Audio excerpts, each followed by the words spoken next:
Leibak asida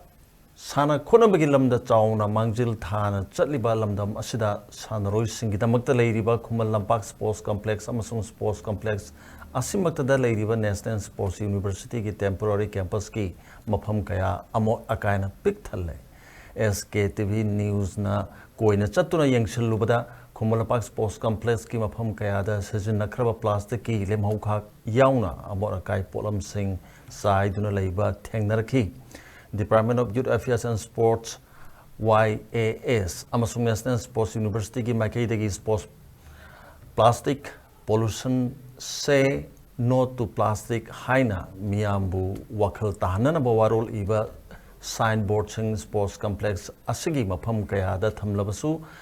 plastic ki lemhaukhak yauna Amot-Akai sing isai saiduna mochin bagi phibam uki masidanatana use me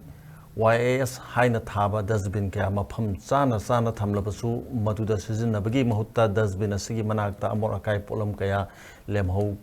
khak singduna mochili phibam asina state asigi chakeng mingshel obitana tana sanaru singi marueba mapham ama oriba complex asibu masak theli ningsingba yabdi landwa masigi sanaru singna leba asidana tana malemgi thakta pangthokpa sangdamnaba kaya da mai paktuna mingchat prakpagidamakta masak Khangladuna Center na National Sports University Khudul Tamlakiba asigi Hojik Khuman Lampak Sports Complex ta mosli ba sigai yengbada tayonaba haibadu oiri